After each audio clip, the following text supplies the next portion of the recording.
Deputy Speaker, you're now recognized.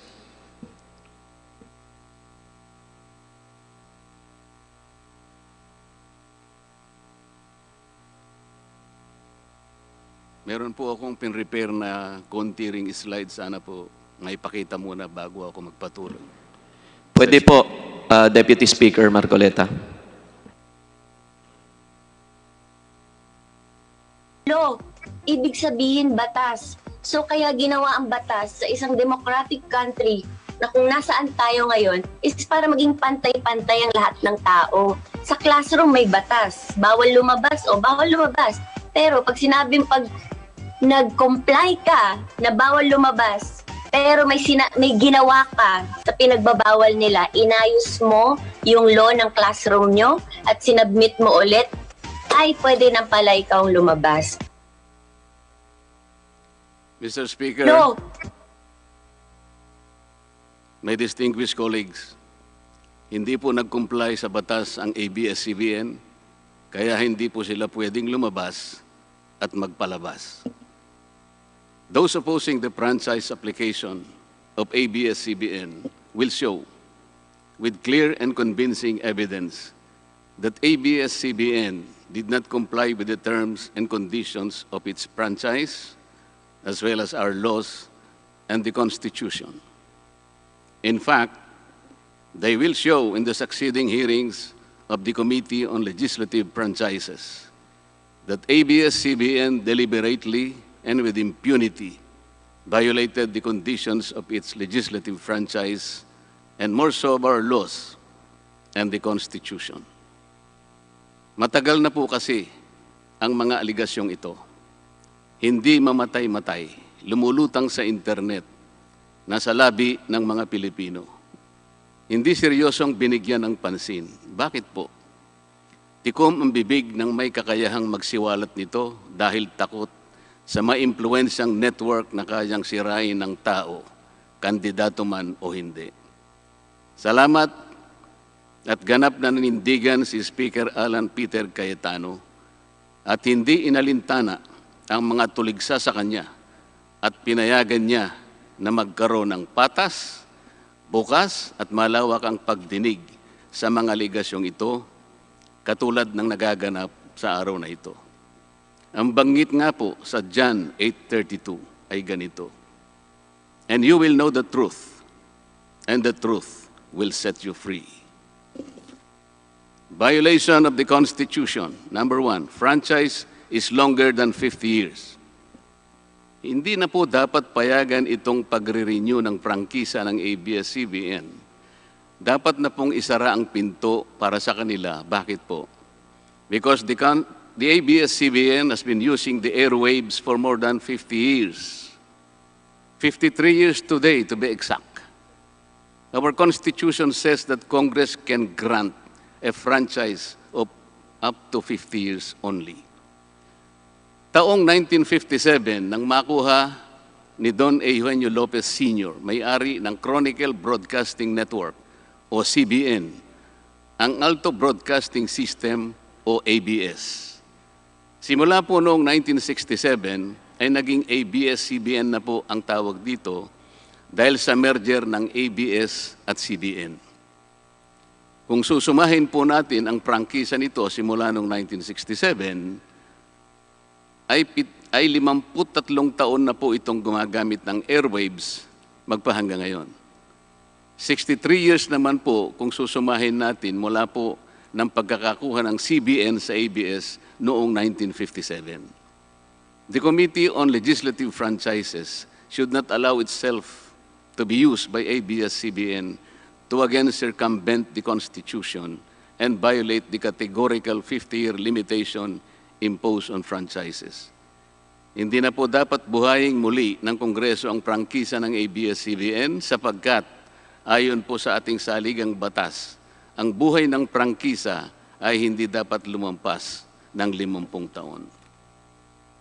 EDSA Revolution.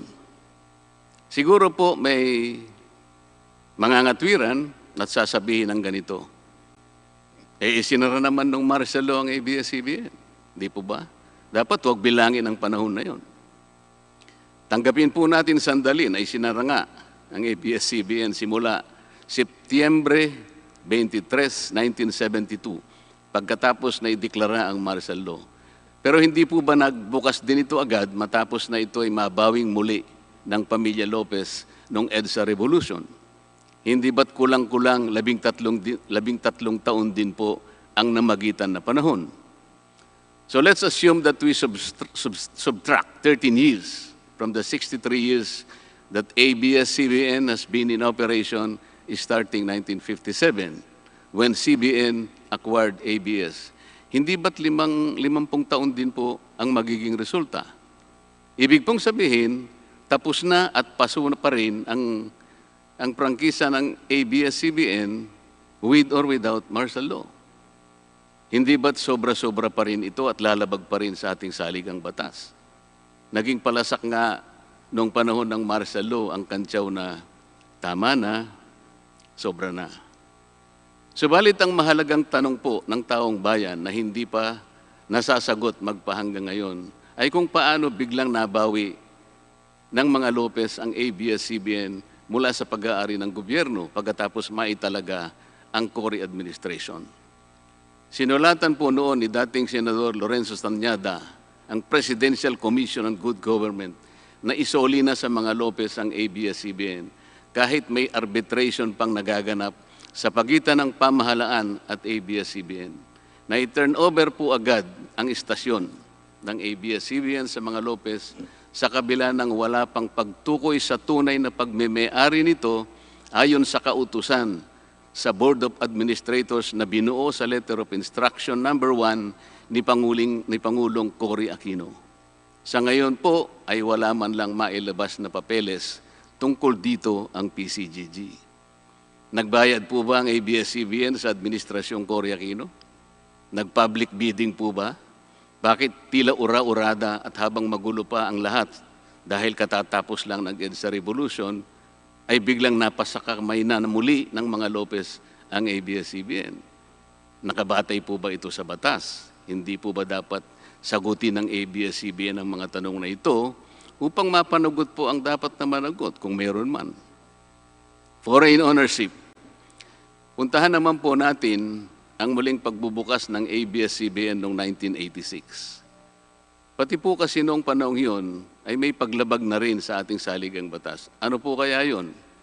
Dahil Amerikano at hindi Pilipino ang may-ari at namahala sa ABS-CBN na mariing ipinagbabawal ng saligang batas. Congress should deny the franchise application of ABS-CBN for its clear violation of the Constitution, requiring 100% Filipino ownership and management of mass media companies. ABS-CBN's former president, Mr. Eugenio Gaby Lopez III, was an American citizen when he took the helm of the company in 1986 as director, then president, and then chairman in the later years. It was only in 2000 that he petitioned for recognition of Filipino citizenship and was issued a certificate of recognition as a Filipino citizen in 2002.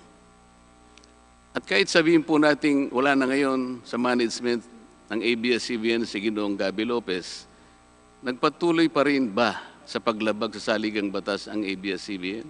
Opo. Dahil magpahanggang ngayon ay nagbebenta pa po sila sa mga banyaga, mga hindi Pilipino, ng pag-aari o ownership rights ng ABS-CBN. Through an intricate web of corporate layering, ABS-CBN lets non-Filipinos to own its common shares through the issuance of Philippine Depositary Receipts o PDRs. In September 1999, the ABS-CBN Holdings Corporation offered 132 million Philippine Depositary Receipts underlying the 132 million common shares of ABS-CBN. Immediately prior to the closing of the PDR's offering, Lopez Incorporated, the main stockholder of ABS-CBN Corporation, transferred 132 million ABS-CBN shares to ABS-CBN Holding Corporation, its alter ego. With the many rights afforded to the holders of these PDRs, most of whom, if not all, are foreigners, ABS-CBN Corporation virtually allowed these foreign holders beneficial ownership and potential voting rights. This is a circumvention of the strict foreign equity restriction imposed by the Constitution on mass media companies.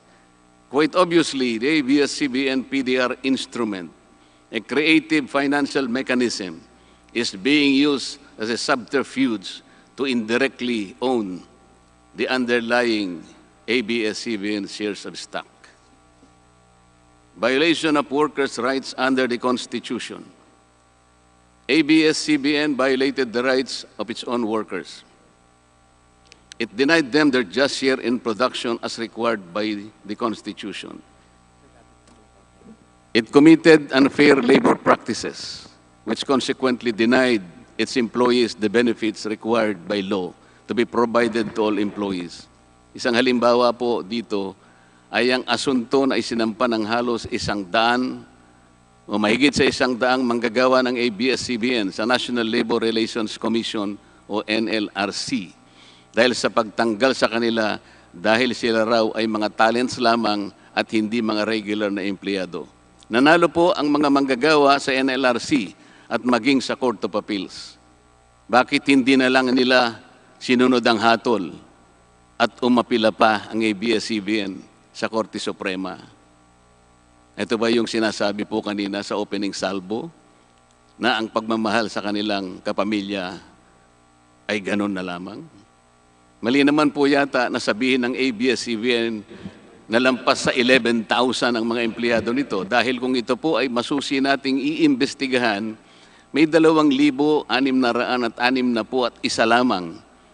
2,661 ang mga regular na empleyado nito. Ang karamihan po o mahigit na 8,500 na kawani ng ABS-CBN ay tinagurian nilang independent contractors or talents, project workers at contractuals lamang kahit na pang-regular na empleyo ang trabaho nila. Ayon po sa ating labor code, kapag pang-regular ang tungkulin ng isang manggagawa, dapat siyang gawing regular employee. Hindi dapat contractual. Hindi dapat independent contractor, talent o kaya'y project worker lang. Malinaw na labag sa batas ang ginagawa ng ABS-CBN. Sana ay ibalita rin po ito ng TV Patrol upang mabunyag ang libo-libong endo sa kanilang bakuran. ABS-CBN has not regularized its contractual workers and talents despite performing the functions of regular workers. It even forced some of its workers to sign employment contracts containing waiver of the right to regularization. And those who refuse were unceremoniously terminated from work. ABS-CBN has subcontracted most of its production work to subcontractor production companies, despite the fact that production is directly related to its core business.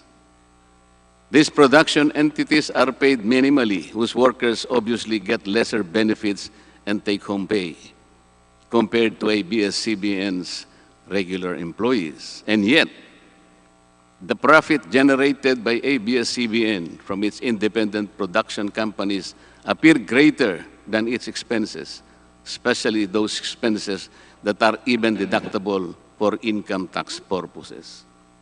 Kung kaya't hindi po may kakaila sa publiko na napakarami ng labor cases na hinarap at haharapin pa ng ABS-CBN. Ang masaklap pa po dito ni hindi nagbibigay ng contribution ang ABS-CBN para sa benepisyo ng kanilang mga empleyado.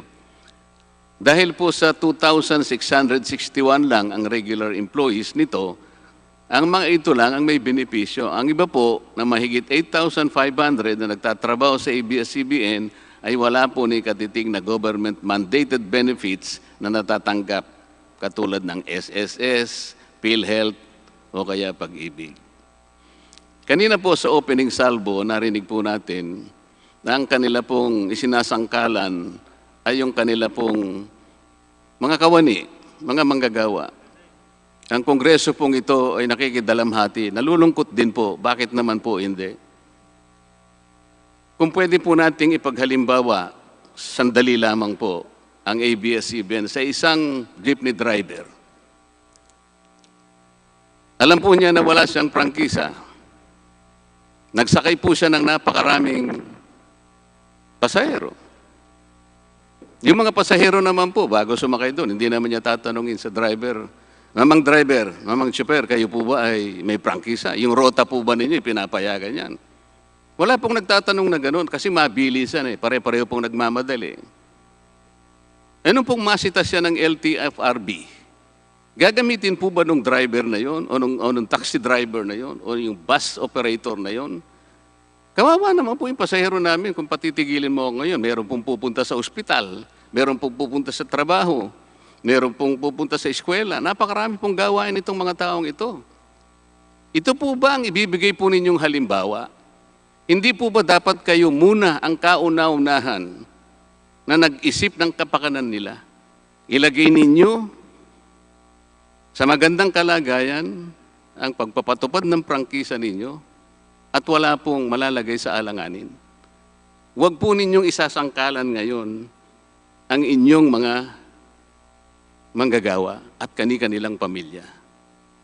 Hindi po ganun. Sasagutin po ninyong aligasyon na ito, hindi po sa pamamagitan ng emotional appeal.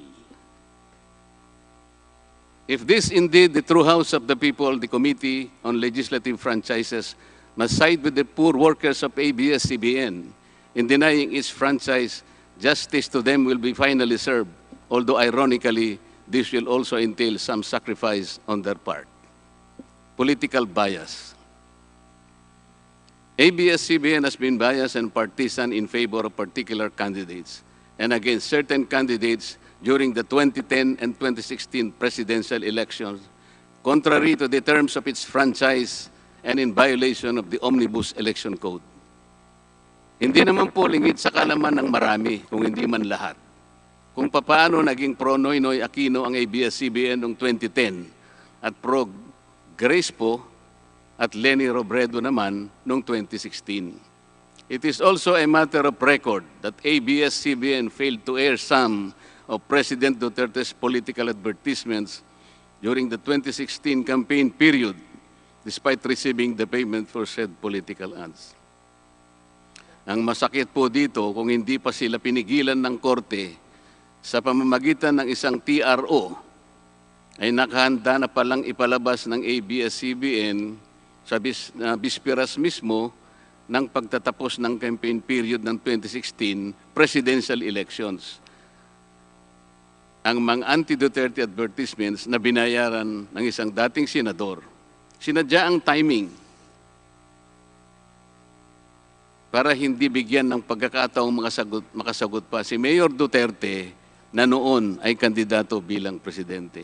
Mabuti na lamang at napahinuhod ng ang korte ng petisyon ni Speaker Alan Peter Cayetano na noon po ay Vice Presidential Candidate ni Pangulong Duterte at dagliang nag-issue ng TRO ang korte sa ABS-CBN. It is now a public knowledge that President Rodrigo Duterte and Speaker Alan Peter Cayetano expressed their disappointments over ABS-CBN's unfair reportings and meddling in previous elections. For those opposing the franchise application, hindi na po dapat payagan ng ABS-CBN na muling pakialaman ang politika sa ating bansa. Panahon na para ang taong bayan ang pumili ng mga namumuno na gusto nila at hindi ang napipisil ng ABS-CBN. Paalala lang po sa ABS-CBN, you are a broadcasting company, not a political kingmaker. Either you play ball or you play fair. Multiple channels in one franchise. Mga kababayan, inabuso po ng ABS-CBN ang kanilang prangkisa. Sa hindi nila maipaliwanag na dahilan o maaari namang sinadya na gamitin ang kanyang prangkisa para sa isang channel lamang, pero gumamit pa ng ibang prangkisa ng telekomunikasyon na hindi naman pang broadcast upang mas kumita at makapagbenta sa pamamagitan ng maraming channels. ABS-CBN violated the terms and conditions of its franchise by offering its TV Plus boxes for a one-time fee but using the free-to-air signal authorized in the franchise granted by Congress at no cost to ABS-CBN. Tubong lugaw, ika nga. But this practice of ABS-CBN without permission from Congress or the National Telecommunication Commission is killing the cable industry, which depends on monthly-based subscription of its clientele. At bukod po sa pagbebenta ng TV Plus box sa publiko, sa Kapamilya Box Office Channel na nakapaloob dito, ay nagawa pang maningil ang ABS-CBN sa bawat pelikulang gustong mapanood ng publiko sa KBO Channel. Ibinenta na nga ang TV Plus box, ibinenta pa rin ang mga palabas na pwedeng mapanood sa TV Plus box. Dobleng tubong lugaw na po ito. Hindi po saklaw ang mga ito sa prangkisa na ipinagkaloob ng Kongreso sa ABS-CBN.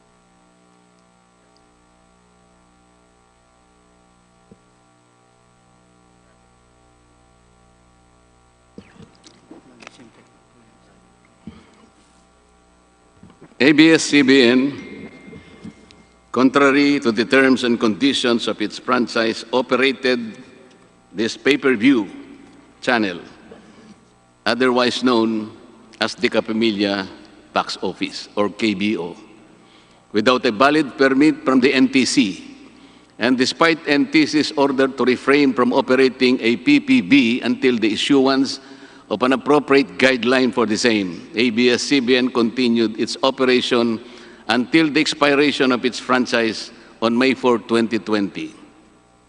Tax evasion. ABS-CBN also violated the terms and conditions of its franchise by engaging in tax avoidance schemes, which deprived the government of the much-needed revenue. It used its wholly owned subsidiary, Big Dipper Digital Content and Design, Inc., a PESA-registered company, as tax shield. Its main customer is ABS-CBN Hungary. And because of this unconscionable tax avoidance scheme, ABS-CBN alleged effective tax rate in 2018 was at negative 5%. This means that ABS-CBN managed to avoid paying taxes in 2018. Bakit po ang GMA7 na hindi naman kasing laki o kasing yaman ng ABS-CBN ay nakapagbayad ng buwis sa pamahalaan ng 1.6 billion pesos noong 2018? Samantalang ang malaalamat na ABS-CBN ay walang binayarang buwis. Bakit naman nakalibre ang ABS-CBN noong 2018 sa negative income tax nila na 84 million? Ibig sabihin po nito ay may tax credit pa ang ABS-CBN at ang gobyerno pa ang lumalabas na may utang dito. Wala pong pagkakaiba ito, mga kababayan, sa isang taong nangutang sa tindahan, binigyan pa ito ng sukli. In 2019, ABS-CBN again did not pay its rightful taxes. It avoided this by entering into compromise agreement with the Bureau of Internal Revenue, with the latter accepting the settlement of 152 million pesos plus from ABS-CBN, equivalent to only 40% of its assessed deficiency in income tax, value-added tax, and documentary stamp tax payments. But this is only one among the 4 other cases lodged by the BIR at the Court of Tax Appeals, all of which were also settled by compromise. Bakit po ganun? Hindi po ba nando sa prangkisa ng ABS-CBN na babayaran nila lahat ang rightful taxes? Kinakailangan po bang sila ay habla pa ng BIR bago sila mapilitang makapagbayad lamang kahit settlement lamang? Ang linaw po ng kanilang prangkisa na babayaran lahat ang kaukulang buwis. Bakit kailangan pong sila ihabla at idemanda pa ng BIR para lamang sila ay makapagbayad? There are also allegations to date that ABS-CBN's Lingkod Kapamilya Foundation, ALKFI, is being used as ABS-CBN as tax shield, and that ALKFI also failed to file donor's tax return and pay the donor's tax. Ito po ang mas nakalulungkot dito, mga kababayan. Kapag politiko o government official ang nagkawang gawa, epal ang tawag dito ng ABS-CBN. Kahit mula pa sa sariling bulsa ng politiko, ang pinanggalingan ito. Pero kapag ito ay galing sa lingkod kapamilya, puro pangalan ng ABS-CBN ang kanilang pinangangalandakan, katulad po ng nakita natin ngayon. Alam naman natin na galing naman sa lahat, sa mga donors ang pondo na ginamit nila. Meron po kayang nanggaling sa yaman ng ABS-CBN. Di baling ang pantulong ng ABS-CBN ay galing sa donasyon ng ibang tao. Di baling ang perang pantulong ay mula sa tax avoidance ng kumpanya. Ang mahalaga ay mapalabas nila sa pamamagitan ng sa mamamayan, katulad po ng nakita natin ngayon na napakabuti at napakabait ng ABS-CBN.